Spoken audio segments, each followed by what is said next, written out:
Oi, gente, tudo bem? Agora vamos falar sobre o nosso último roteiro. Haja vista que eu já fiz uma videoaula sobre coma, então vamos falar sobre sono e vigília. O sono ele é definido como um estado de inconsciência no qual a pessoa pode ser despertada por diversos estímulos, entre eles os sensoriais. Então, ele é um estado muito importante para a consolidação da memória, reparo tecidual, metabolismo, equilíbrio psíquico, também para a produção de GH, né, para a pessoa poder crescer. E ele é regulado, na verdade, por dois mecanismos principais, que é o ritmo circadiano, que é o nosso relógio biológico interno, que está localizado no núcleo supraquiasmático do hipotálamo.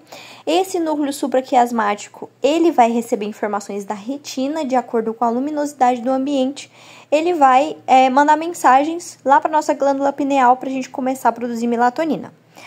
E a pressão homeostática do sono, um mecanismo que funciona como uma ampulheta. Quanto mais tempo permanecemos acordados, maior a pressão ou necessidade de dormir se acumula, tornando o sono progressivamente mais difícil de resistir.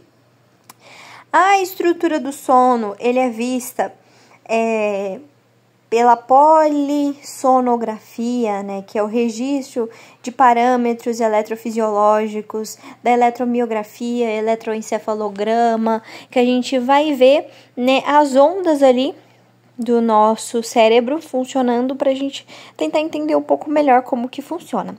A gente tem o sono REM e o sono não REM. O sono REM é o sono com movimentos oculares rápidos, enquanto que o sono não REM é o sem movimentos oculares rápidos. E aqui a gente tem uma visão dos estágios, né, do sono. O Guyton, ele divide o sono em quatro estágios de sono não REM e um estágio de sono REM. Ondas da vigília, maior frequência e baixa amplitude, e as ondas do sono não REM é menor frequência e alta amplitude, que aqui travou, né? A gente tem 4 tipos de ondas principais que funcionam no nosso corpo. A gente tem as alfa, beta, teta e delta. As alfas, elas estão presentes naquele momento em que o indivíduo está já acordado, em estado de vigília. No entanto, ele ainda está com os olhos fechados, ou seja, ele está relaxado. Já a beta, ela está presente no indivíduo que está em estado de vigília e está focado em alguma atividade. Então, ele está com os olhos abertos e focado em alguma atividade.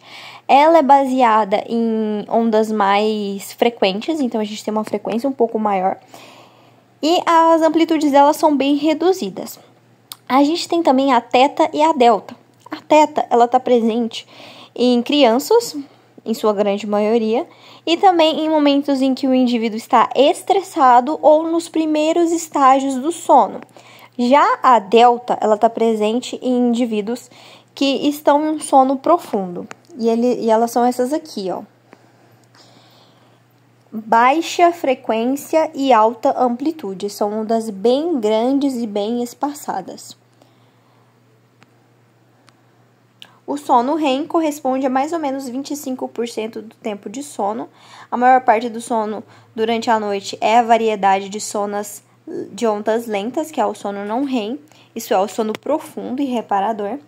No sono REM, ele pode ser chamado de sono paradoxal ou sono desincronizado, no qual o indivíduo ele apresenta diversas características. A primeira delas é que é o estágio do sono em que a pessoa ela tem ali os sonhos mais vívidos e os movimentos musculares corporais ativos. Então, despertar essa pessoa por estímulos sensoriais torna-se mais difícil do que durante o sono profundo de ondas lentas. No entanto, ela tende a acordar espontaneamente pela manhã durante o episódio de sono REM. E é por isso que a gente lembra de sonhar antes de acordar. Normalmente, a gente tem a tendência de sonhar durante a noite toda.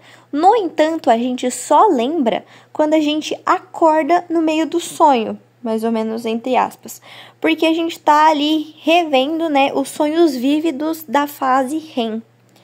O tônus muscular em todo o corpo está por demais deprimido, indicando forte inibição das áreas de controle do músculo da medula espinhal. As frequências cardíaca e respiratórias geralmente tornam-se irregulares, o que é característico desse estado de sonho, né? Apesar da inibição extrema dos músculos periféricos, a gente tem os movimentos oculares, né, que dão um nome para essa fase do sono. O cérebro é altamente ativo no sono REM, sendo possível que o metabolismo cerebral global aumente em até 20%. Aí, no eletroencefalograma, a gente tem ondas cerebrais parecidas com o que a gente tem, né, no estado de vigília. E é chamado de sono paradoxal por ser um paradoxo em que uma pessoa ainda possa estar dormindo com os movimentos musculares totalmente inibidos, apesar da presença da atividade marcante no cérebro. Já o sono não REM, ele corresponde à maior parte, né? E ele é subdividido em 4 estágios principais. No estado 1, é uma transição entre a vigília e o sono. Normalmente dura de 1 a 7 minutos. A pessoa está relaxada, com os olhos fechados e tem pensamentos fugazes. No estágio 2, é um sono leve e na maioria das vezes é fácil despertar uma pessoa. Esse estágio, ele é muito importante, certo? No estágio 3, é um período de sono moderadamente profundo, a temperatura corporal e a pressão diminuem e fica um pouco mais difícil acordar essa pessoa. E o estágio 4 é o nível mais profundo de sono, embora o metabolismo cerebral diminua, a temperatura corporal cai, a maioria dos reflexos está intactos e o tônus muscular diminui apenas ligeiramente. Lembrando que é nessa fase, eu acho que é na fase 3, se eu não me engano, que começa a ser produzido GH para a pessoa conseguir crescer e também o reparo tecidual. Aí, reguladores neurofisiológicos. A gente tem algumas estruturas no nosso tronco encefálico, principalmente, que vão fazer a regulação, né, desses estágios de sono e de vigília. Então, primeiro, a gente tem... Deixa eu ver, eu acho que eu não preciso falar disso aqui, não. O sono pode ser promovido pela estimulação de diversas regiões do diencéfalo, incluindo a parte rostral do hipotálamo, principalmente na área supraquiasmática.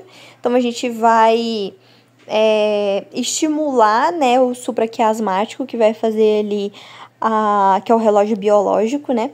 E uma área ocasional dos núcleos difusos do tálamo. Sistemas promotores do sono, eles vão utilizar principalmente o GABA, a adenosina, que se acumula, né, durante a vigília e promove sonolência, e a serotonina. E os sistemas promotores da vigília vai ser principalmente o sistema ativador reticular ascendente, o SARA, que vai liberar neurotransmissores excitatórios, como a dopamina, noradrenalina e orexina. Os hormônios. A melatonina, ela tem o seu pico durante a noite, né? Que vai induzir o sono. O cortisol, ele vai atingir o seu pico máximo pela manhã para promover o despertar, né? E o estado de alerta. E o hormônio de crescimento, realmente vai ser produzido ali na fase N3, essencial para o crescimento e reparo celular. Aí o sistema ativador ascendente, ele é uma parte do nosso tronco, né, encefálico, e ele vai ser responsável por destinar estímulos para a região do nosso córtex cerebral e também para o tálamo. E ele vai ter um efeito do aumento generalizado ali da atividade cortical, e muitos estímulos eles podem ativar, né, esse sistema ativador ascendente, como estímulos dolorosos, toque, pressão, movimento de membros. Depois, a gente vai ter na via talâmica, ele vai enviar sinais para o tálamo, que vai ser o centro retransmissor das informações. E depois, a gente vai ter ali outros lugares que vão ser estimulados pelo SARA, principalmente o hipotálamo, prosencéfalo e o córtex. E esses aqui são alguns neurotransmissores que vão promover a vigília. Noradrenalina, dopamina, serotonina, histamina, glutamato e acetilcolina. Lembrando que os inibitórios são principalmente os GABA. Fisiologia sistêmica do sono. Então, no sono, ele vai afetar todos os sistemas do nosso corpo. Então, a gente vai ter o cardiovascular, diminuindo, né, a pressão arterial e a frequência cardíaca. O endócrino vai ter a liberação do GH, que é o principal, e o ritmo de cortisol. Imunológicos. Durante o repouso, o corpo vai produzir, né, as citocinas, que vai combater infecções e inflamações. Isso é um negócio que explica o fato da gente deitar doente e acordar melhor, né? E a consolidação da memória durante esse processo de sono. A gente tem alguns processos fisiopatológicos que podem acontecer, como, por exemplo, alterações no ritmo circadiano, principalmente relacionados, né, ali a trabalhos durante os noturnos, né, os trabalhos noturnos, e distúrbios neuroquímicos, como a narcolepsia, caracterizada por sonolência diurna excessiva, e ataques súbitos de sono, é causada por uma déficit de orexina, o neurotransmissor que estabiliza a vigília. Insônia crônica, que está relacionado principalmente à hiperatividade do sistema nervoso simpático e níveis elevados de cortisol, também relacionado muito a medicações, tá? Apneia obstrutiva do sono, no qual a gente tem ali um colapso repetitivo das vias aéreas superiores durante a respiração, durante o sono, né? Que vai causar uma fragmentação do sono. E a consequência sistêmica da privação. Então, a gente pode ter resistência à insulina, obesidade, hipertensão arterial, arritmia, déficit cognitivo, pode propiciar a doença de Alzheimer, forte associação com o desenvolvimento de transtornos como ansiedade e depressão. E, em geral, é isso.